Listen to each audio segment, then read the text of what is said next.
बढ़ती हरियाली, खिलखिलाती नदी, पंछियों की चहचहाहट, खुशहाल सुखी लोगों का हासिल था तेजपुर गांव। गांव में प्रधान थे संपत राम। संपत राम बड़े ही सुसभ्य, सुसंस्कृत और ईमानदार व्यक्ति थे और गांव का बड़ा ख्याल रखते थे। बरगद के पेड़ के नीचे चल रही सभा में गांव को मिले एक विशेष पुरस्कार के बारे में जानकारी दे रहे थे।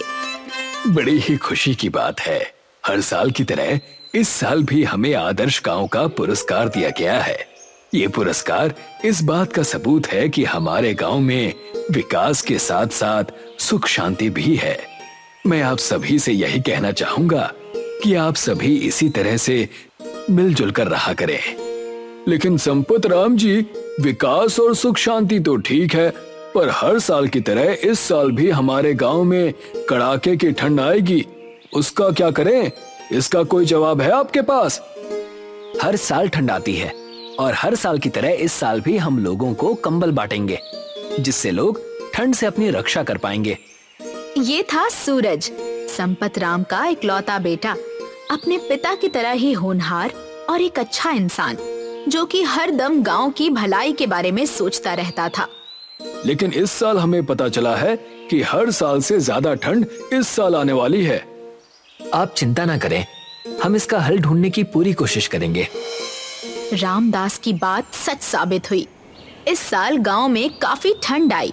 संपत राम और सूरज ने गांव के लोगों को कंबल बांटे, पर जितने कंबल बांटे वो लोगों के लिए कम पड़ रहे थे। अरे इस साल तो ठंड इतनी है कि 2-3 कंबल से भी आराम नहीं मिल रहा है। हाँ भाई, और इस साल तो गांव में संपत राम जी ने जितने कंबल बांटे वो भी कम पड़ गए। अब क्या करें? इस ठंड में बाहर कैसे निकले? घर से बाहर काम नहीं करने जाएंगे तो भूखे मर जाएंगे। करें तो करें क्या? अब लगता है हमें उस धनसुख लाल के दुकान पर ही जाना पड़ेगा। लेकिन वो तो काफी महंगा बेचता है, क्या करें?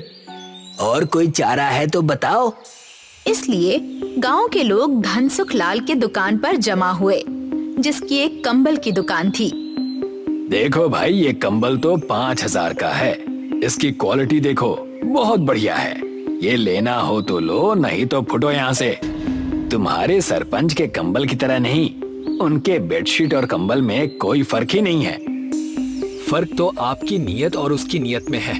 उनके दिए कंबल अच्छे ही हैं, और आप जो कंबल 5000 में बेच रहे हैं ना, उसकी कीमत 2000 से ज्यादा नहीं है। इतनी ठंड है गांव में और आप अपने मुनाफे के बारे में सोच रहे हैं। अरे गरीब आदमी तो गरीब आदमी, अमीर इंसान को भी इस कंबल को खरीदने में दिक्कत होगी। आप भी तो इसी गांव के हैं ना, आपको जरा भी फिक्र नहीं है इस गांव की? मैं तो गांव के बारे में ही सोच रहा हूँ, इसीलिए तो इसके रेट कम हैं। नहीं तो जाओ शहर में, भाव पता चल जाएंगे। 7-8 हजार से कम में नहीं मिलेगा इस क्वालिटी का कंबल। गांव की फिक्र तो बस प्रधान संपत राम और सूरज को थी, जो अपने घर में बैठे चिंता में डूबे हुए थे। पिताजी, इस गांव में आई ठंड ने तो जान ही निकाल दी है लोगों की। हाँ, सुना है कल गांव में वो मंगलू के पिता की ठंड की वजह से मौत हो गई। अगर ऐसा ही चलता रहा तो गांव में एक भी परिवार जिंदा नहीं बचेगा। धनसुख लाल अपने फायदे के बारे में ना सोचकर थोड़ा गांव वालों के बारे में सोचे तो सारी समस्या हल हो सकती है। उसके इतने महंगे कंबल गांव के लोग कैसे खरीदे? मुझे लगता है कि मुझे जाकर धनसुख लाल से बात करनी चाहिए। संपत राम जब धनसुख लाल के घर गए तो उन्हें भी वही जवाब मिला जिसकी उम्मीद धनसुख लाल से की जा सकती थी। धनसुख लाल, जरा मेरी बात सुनो। तुम गांव के बारे में सोचो। जहां लोग 500 रुपए भी खर्च नहीं कर पाते, वहां लोग 5000 के कंबल कैसे खरीदेंगे बताओ?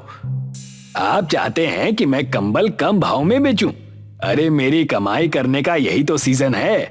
अगर अभी पैसे ना कमाऊं तो कब कमाऊं? मैं कम भाव में नहीं बेचूंगा कंबल, बस ये तय रहा।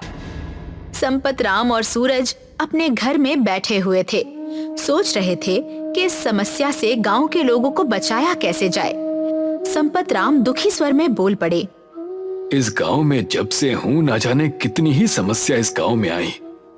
पिताजी, आप चिंता मत कीजिए, कुछ ना कुछ हो जाएगा। मैं जब से प्रधान बना अपने बच्चे की तरह इस गांव को मैंने संभाला है, हर समस्या से उबारा है, लेकिन इस समस्या का उपाय मिल ही नहीं रहा है। क्या करूं, कुछ समझ में नहीं आ रहा। अपने पिता की ये हालत देख सूरज भी बहुत दुखी हुआ। वाकई उसके पिता जब से प्रधान बने थे अपने गांव को अपने बच्चे की तरह पालते आए थे।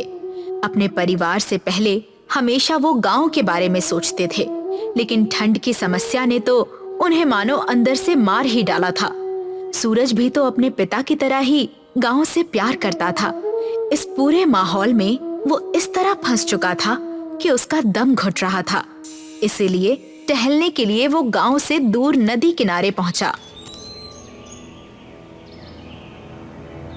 अरे भैया सुनो ना, हमारी बॉल उस बिल में गई है, प्लीज आप हमें उसमें से हमारी बॉल निकाल कर दीजिए ना। कहाँ गई है तुम्हारी बॉल? वो देखिए उधर, उस बिल में गई है। तुम लोगों को यही जगह मिली खेलने के लिए? मैदान में जाकर नहीं खेल सकते तुम लोग? यहाँ बिल है, बिल में पता नहीं क्या हो, सांप बिच्छू का डर होता है। भैया प्लीज बॉल निकाल दीजिए ना, हम लोग अभी मैदान में चले जाएंगे, प्लीज हमारी बॉल निकाल दीजिए।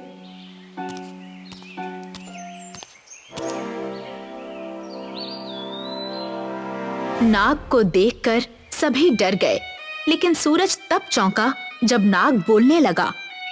डरो मत, मैं जानता हूँ कि मुझे देखकर तुम डर गए हो। मैं एक बोलने वाला नाग हूँ। बिल में हाथ किसने डाला? सूरज डरते हुए कहता है, जी मैंने। हम बहुत खुश हुए, तुमने मेरी बहुत मदद की है। मुझे एक ऐसी चोट लगी जिससे ऐसा फोड़ा बन गया कि मैं ना चल सकता था और ना ही एक जगह बैठ सकता था। तुम्हारे छूने से वो फोड़ा फूट गया और अब मुझे काफी राहत है। तुम्हारी वजह से मुझे इस तकलीफ से राहत मिली है। बताओ मैं तुम्हारे लिए क्या कर सकता हूँ? मैं बहुत खुश हूँ कि मैं आपके काम आ सका।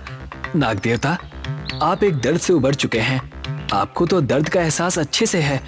मैं भी एक दर्द से गुजर रहा हूँ जिसका उपाय मुझे नहीं मिल रहा। बताओ, मैं तुम्हारी हर तरह से मुश्किल को मिटा सकता हूँ। तो बताओ तुम्हें क्या चाहिए? जी मेरे गांव का नाम तेजपुर है।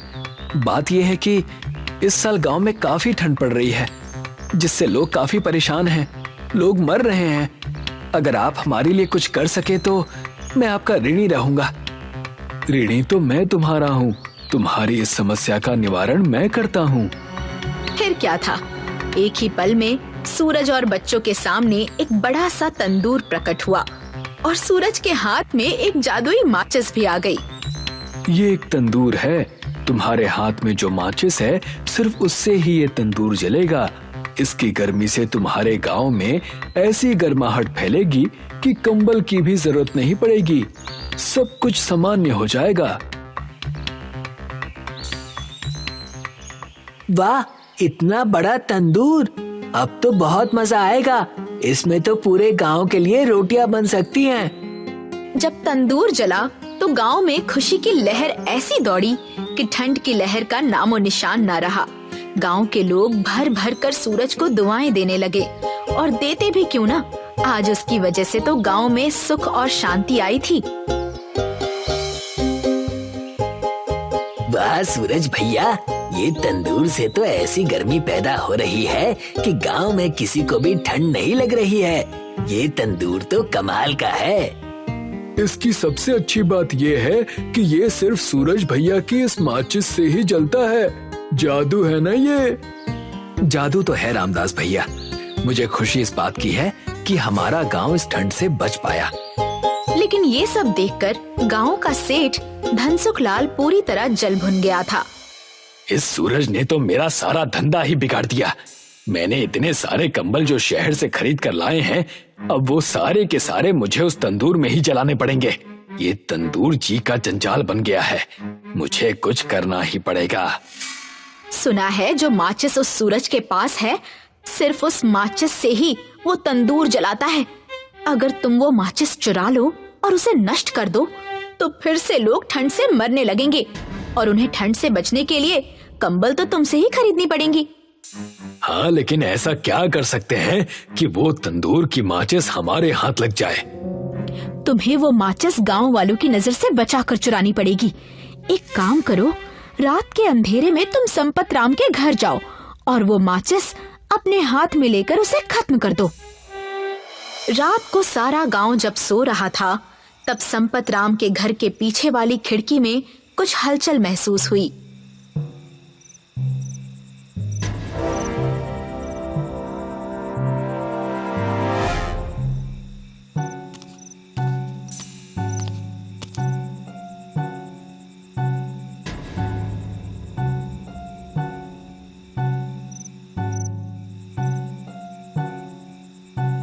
मुझे माफ कर दो, मुझे माफ कर दो, सांप मुझे काट लेगा।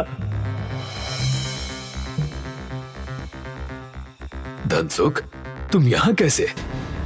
तुम चोरों की तरह हमारे घर कैसे आए? तुम्हारे जादुई तंदूर की वजह से तो गांव का फायदा हुआ, लेकिन मेरा धंधा चौपट हो गया। मेरा नुकसान हो रहा था। अगर ऐसे ही चलता रहता तो मैं पैसे कैसे कमाता? इसीलिए मैं तुम्हारे तंदूर की माचिस को नष्ट करने यहाँ आया था, लेकिन जैसे ही मैंने उसे छुआ वो एक सांप में तब्दील हो गया और अब देखो जमीन पर पड़ते ही फिर से माचिस बन गया। मुझे माफ कर दो, मैं ऐसा फिर कभी नहीं करूंगा। सामने का दृश्य देखकर क्या हुआ ये जानने में सूरज और संपत राम को जरा भी देर नहीं लगी। इंसान लालच में किस तरह अंधा हो जाता है, तुम्हें आज समझ में आ गया होगा। तुम भी इसी तेजपुर के सदस्य हो। गांव के सुख दुख में तुम्हें साथ देना चाहिए, ना कि लालच में अंधा हो जाना चाहिए। मुझे अपनी गलती का एहसास हो गया है, मुझे माफ कर दीजिए।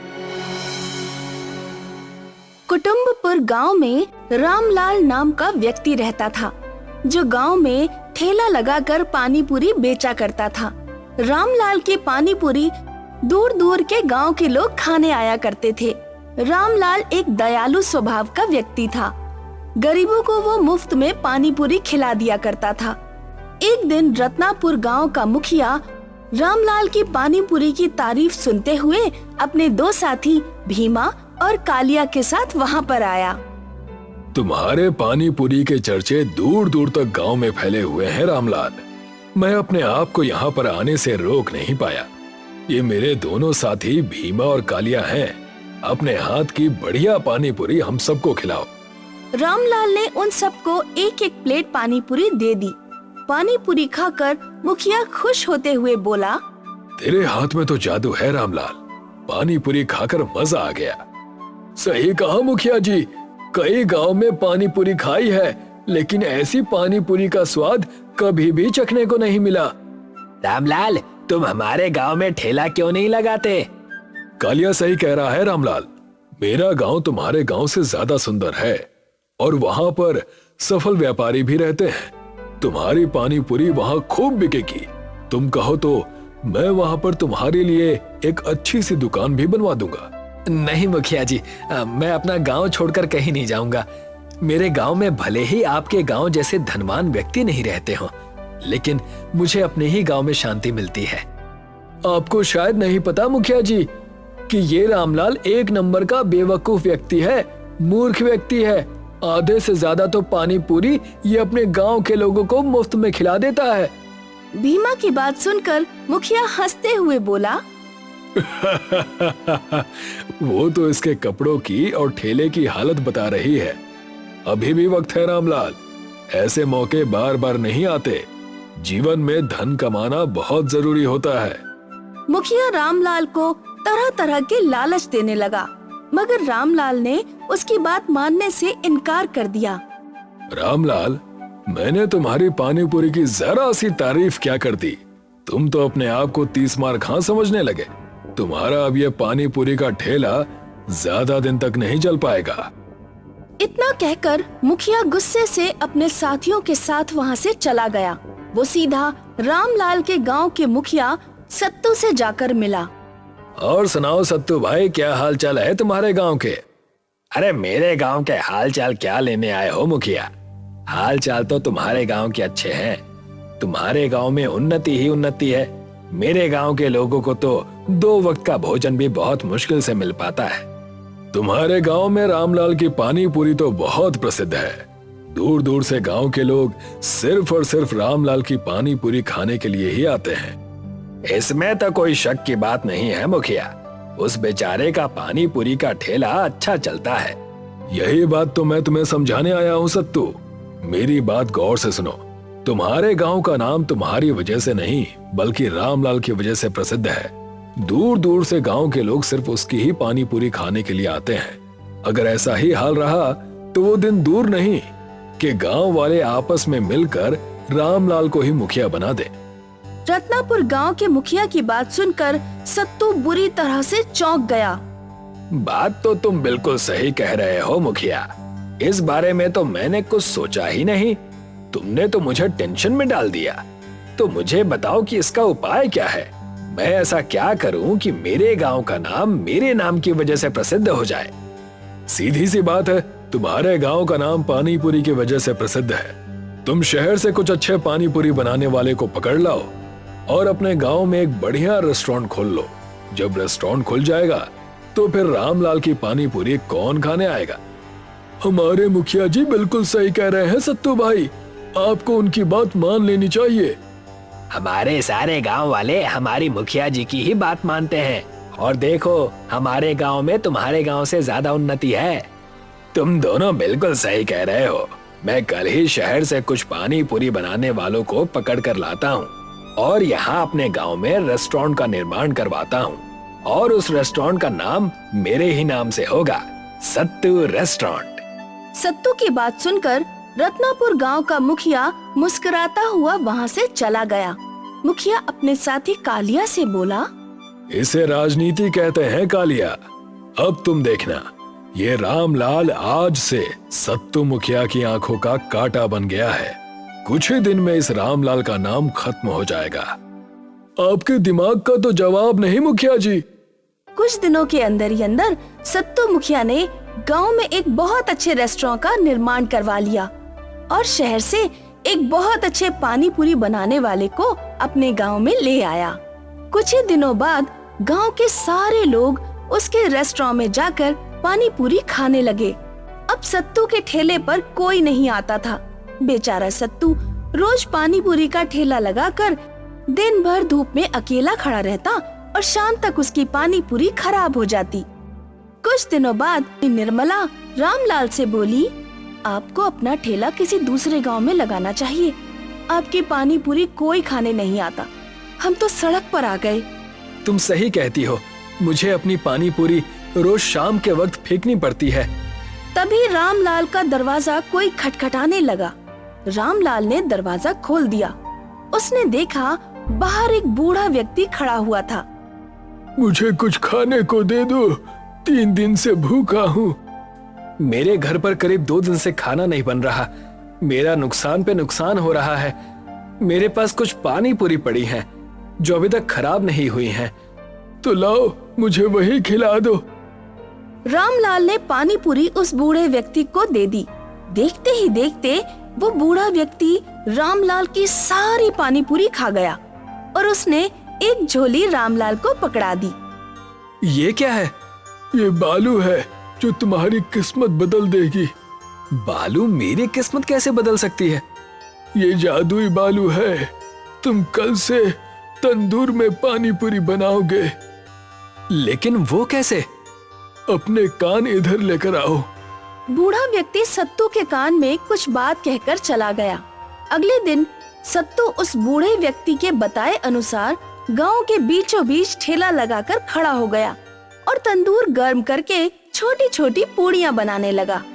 उन पूड़ियों को गर्म करने के लिए जैसे ही उसने बालू तंदूर में डाली, देखते ही देखते बहुत सारी पूड़ियां अपने आप बनकर तैयार होने लगी। उसकी महक से सारा गांव सत्तू के ठेले पर आकर खड़ा हो गया। पानी पूरी में खुशबू तो बहुत अच्छी आ रही है रामलाल भैया। जल्दी से मुझे अपनी पानी पूरी खिला दो। देखते ही देखते शाम तक रामलाल की सारी पानी पूरी बिक गई।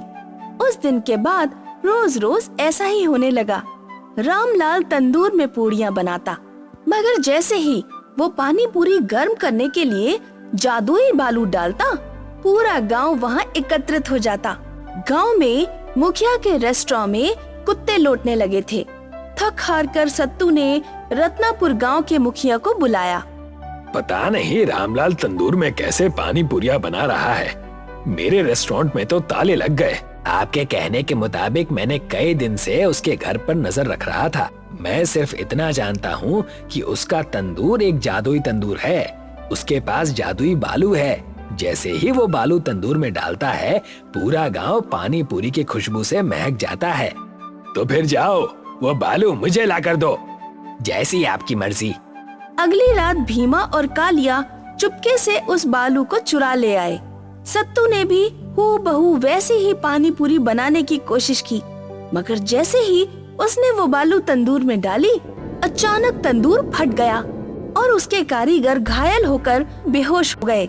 तभी एक प्रकाश में से एक बूढ़ा व्यक्ति मुस्कुराता हुआ सत्तू के सामने आकर बोला, मैं एक जादूगर हूँ। मैंने ही ये बालू रामलाल को दी थी। तुम शायद ये बात नहीं जानते मुखिया कि ये बालू खुद इंसान का चुनाव करती है। इस बालू ने रामलाल को चुना, तुम्हें नहीं। और तुम्हें एक राज की बात बताऊं, ये बालू अपने मालिक की रक्षा भी करती है। तो ध्यान रखना, रामलाल को कभी भी नुकसान पहुंचाने की कोशिश मत करना।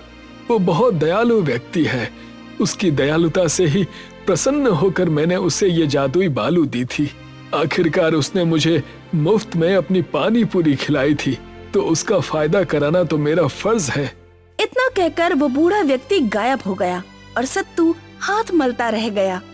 उस दिन के बाद से सत्तू ने हार मान ली और रामलाल की जादुई तंदूर की पानी पूरी अब गांव तक ही नहीं, शहर में भी प्रसिद्ध हो चुकी थी।